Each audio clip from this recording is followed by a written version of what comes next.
अरे अरे ये क्या कर रहा है? पोल्यूशन कम कर रहा हूँ। अबे कैसे? बता रहा हूँ, देखो इंजन से निकलने वाली 4-5 चीजें मैं आपको बता देता हूँ जो एनवायरनमेंट को नुकसान देती हैं। Carbon monoxide, nitro oxides, hydrocarbons, particulate matter, suit भी हम कह सकते हैं, डर्ट भी कह सकते हैं।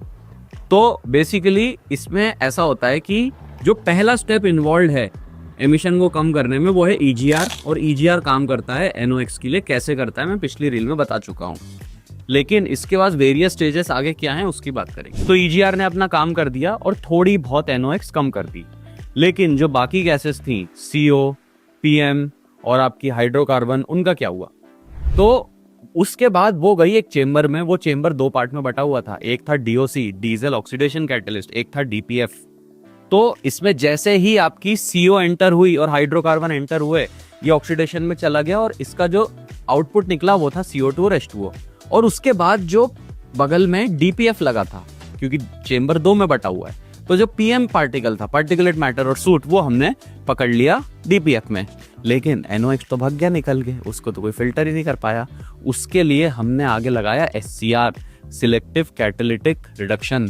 तो जो एड ब्लू में आपको डालता हुआ दिख रहा था वो वही था। हालांकि वो ब्लू कलर तो ऐसे हुक के लिए हमने बनाया है, वो कलरलेस होता है। बात यह है कि वो करता क्या है, उसके अंदर होता है यूरिया, 32.5% यूरिया, और जो रिमेनिंग होता है वो डिस्टिल्ड वाटर होता है। तो जैसे ही 200 डिग्री सेल्सियस से ऊपर हम उसको अंदर स्प्रे कराते हैं और उधर से एग्जॉस्ट गैस आती है, तो वो NOx के साथ रिएक्ट करता है और अमोनिया का फॉर्मेशन होता है। तो जो आपके एग्जिट से निकला वो था नाइट्रोजन और पानी। तो हमने तो पूरे एनवायरनमेंट को साफ ही कर दिया, लेकिन ये इतना आसान नहीं है जितना आप समझ रहे हो। मेंटेनेंस एंड पे क्या क्या हुआ उसकी बात करेंगे। एड ब्लू से हमने NOx तो कम कर लिया, लेकिन हमारा जो SCR है वो तो लगा DPF के बगल में ही है। तो जब जब DPF क्लॉक होगा तो क्या होगा कि इंजन चला जाएगा रीजनरेशन में, तो वो DPF को भी भेज देगा रीजनरेशन में। तो जब ये होगा ना, उस टाइम NOx का फॉर्मेशन और बढ़ जाएगा, उस टाइम और एड ब्लू लगता जाएगा।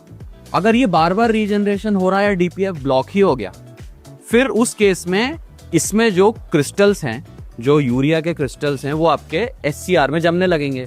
तो एक कंपोनेंट दूसरे कंपोनेंट को भी निपटा देगा। तो इसका सोल्यूशन क्या है? टाइम पे आप सर्विस कराओ, अपनी DPF को क्लीन कराओ, और अब बहुत सारा पैसा बच चुका है तो फॉलो कर लो।